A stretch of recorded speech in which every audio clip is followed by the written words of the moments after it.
Tallis is Chief Executive of School Home Support. So those of you who are asking questions and interested in engaging with pupils' families, hopefully this speaker will have some of the answers for you. Over to you, Jan.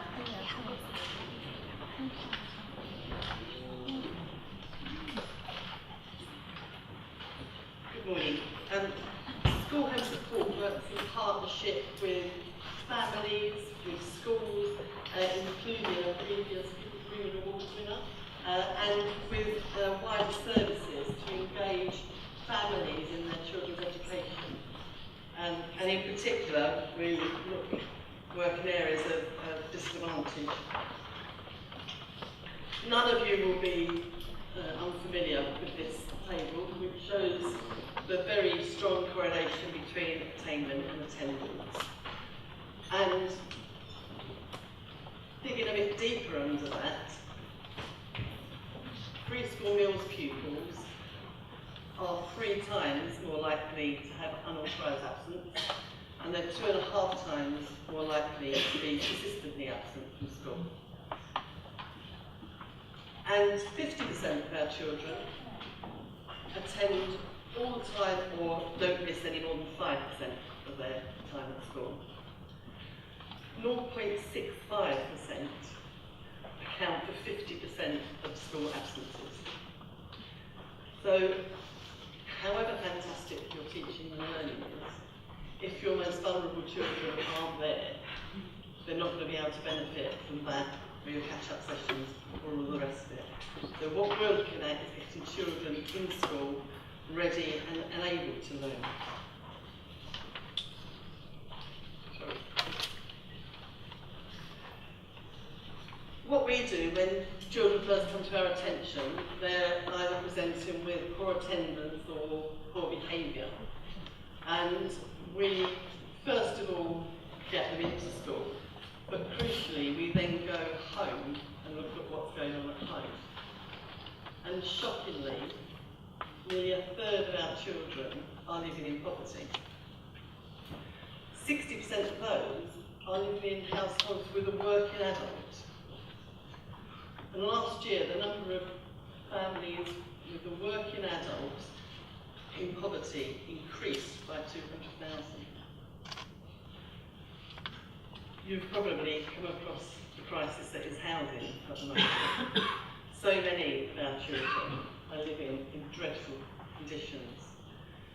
Just this week, we have been working with one family where mum, 3 children, came to our attention because the girl's age 7, and her attendance was called in, and when she was there, she was just disengaged.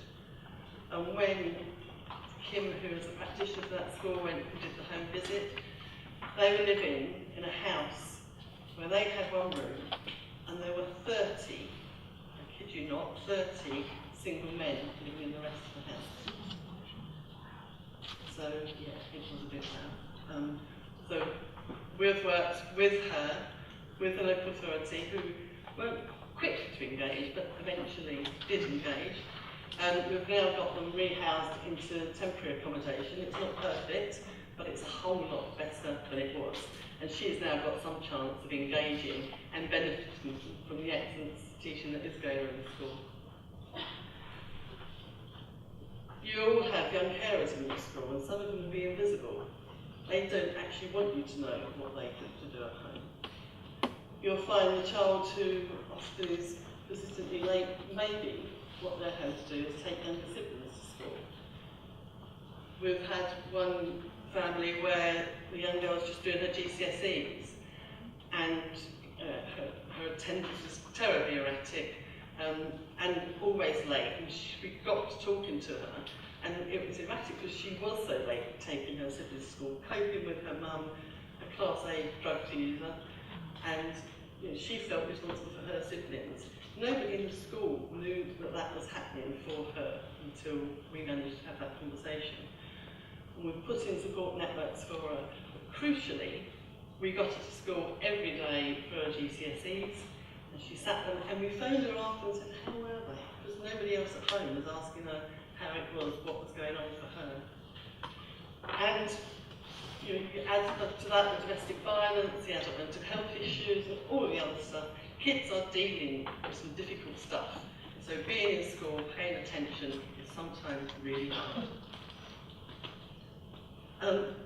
How do we go about engaging? I'm going to tell you about Shannon. Shannon was a mum who had 2 kids, 7 and 9, and they were really frequently absent, and when they were there, their behaviour was off the scale. So they were in school but fully excluded from the classroom. And she only ever heard from the school when someone was phoning her up and saying, come and take them home because their behaviour was so poor. And she tried really hard. She get them to school, but she gets to the school gate, push them through and disappear as fast as she could. She did not want to be engaged in the school. And Alison, who was the school head practitioner at that school, she noticed that on a Thursday, Shannon and 2 other mums regularly went for a coffee and toast across the cafe out the road. So she started hanging out there, and she'd sit at the next table and throw in a comment in their conversation. And there was a lot of, resentment about that. But after a couple of weeks, she invited herself to sit with them. And she started talking to them. She found out that Shannon had just recently left a very, very abusive relationship. Her children had been witness to lots of domestic violence, and they didn't know how to contain themselves, and she didn't know how to help them contain themselves, because she was just about managing.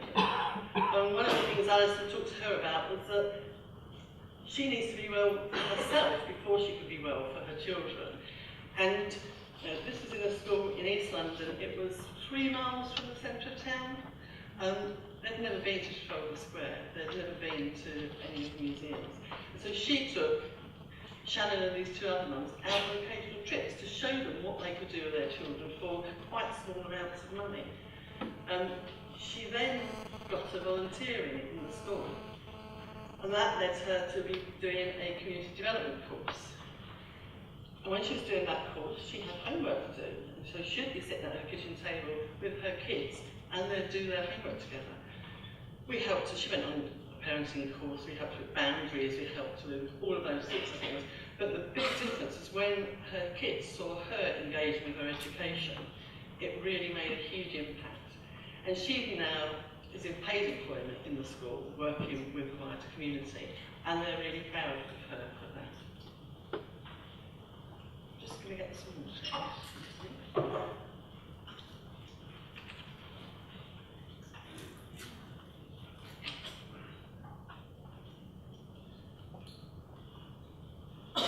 So it's about the how. It does take time. You're not going to be able to be teaching a class of 25 or 30 and being able to do this thing. You do need a resource that is able to go out and be part of the family, part of the community. And it's a challenge. Initially, families don't want to engage. They don't actually want school to know about their issues and their problems. So you have to find ways of doing it. And one of the things is that, again, lots of families have had lots of engagement with different services, but it's been all over the place and not constant. One family we work with, they'd had 7 social workers in about 18 months, and so you don't build that relationship, you don't build the trust. And one of the things that we make sure is that they know we are going to be there, we're persistent and we're tenacious and we're not going away. But we're looking at a holistic service. Yes, attendance was the first issue, but we're not just going to tell you off about that. What we're going to do is get underneath why that attendance was so poor and what can we do about it. And we talk to families about supportive challenge. We know it's tough. We're here to help, but you are the responsible adult in this relationship and you have to do your bit too. So what's our contract going to be around there? What are the priorities? What are the things that get in the way most? We're lucky, we've got a secret weapon. It's called our welfare fund. And if we've got a family where children are just suddenly tired, they're disengaged, they're not going, and when you do the home visit, you find actually they're sleeping top to toe with their siblings, and no one's getting good night's sleep. And that's good. Often we've got families who are sleeping in structure blankets in the corner of the living room. So we can buy a set of bunk beds. That makes a huge difference, really very quickly. If we've got a child who stops coming to school after Wednesday because he's getting bullied, because he's only got one school uniform shirt, and he is grubby and picked on. And so we buy 3 more shirts and a washing machine. It's very simple. And to that parent who was trying to get some laundrette once a week, not only the expense of it, but managing 4 or 5 other children while she's in the laundrette, it's a lifeline. So it's a very quick, and that gets us some really effective engagement. So we look at the short-term goals and long-term goals. How often, if kids have been really absent, they're not necessarily going to come back full-time 100% first time. So what can we ask of them? How can we support the school to allow them back in a managed way? That's important. And then the long-term goals, how do we get to that 100% attendance and hopefully some effective attainment? We set some immediate tasks for the family to do. You've got your washing machine now, use it. We don't want little Johnny being grubby by Wednesday, there's no need for it anymore. And at the end goal, we're looking to build resilience. So the family and the children, importantly, can start to do it for themselves. And initially, our engagement might be daily for a while, and then hopefully it moves to weekly and monthly and long term. But then we've got to be able to help them to help themselves effectively. And sometimes you're not going to be able to close a case completely, and stuff happens, and it doesn't happen in nice neat lines either. But what we are looking to achieve is by the loosening off of our engagement, that the resilience is there, that we've embedded the strategies and some of the networks and the resources. Families know where they can go now next time. So next time stuff happens, they may dip, but they won't dip as far. And if they do dip, we are still there to pick them up again. We're not a programme. We're not something you can go and do once a week for 12 weeks and it goes away. And we have really interesting discussions with the Education Endowment Foundation, because it's not a thing. The thing you do for the family who live in a house with 30 other people is very different to the thing that you do for the young girl who's trying to deal with a drug-addicted mum and look after her siblings. It's not a thing. It's a different range of interventions. Really importantly, it needs to be very, very well managed. And there was a serious case review last year where a school family liaison worker had worked with a family, and an 8-year-old child had ended up murdered. The serious case review didn't blame anybody in particular, except for the fact that this worker, doing her best, trying very hard, had not been well managed and had not good supervision and boundaries put in place. And she, in effect, colluded with her mum because she thought she was doing good. So you've got to, if you're doing this work, manage it well and make sure you've got your support systems in place and the boundaries are very well set and reviewed.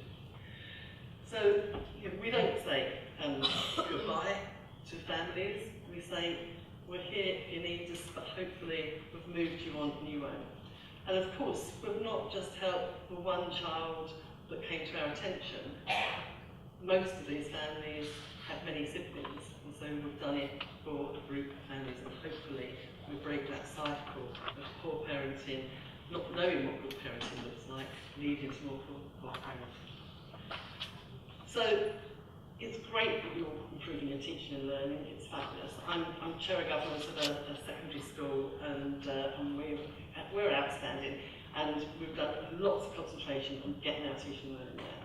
But we've also got heavy investment in making sure our children are in school and ready to take advantage of that. So I wish you the very best, and I wish it for your children, and hope that they all do attain and achieve. Thank you.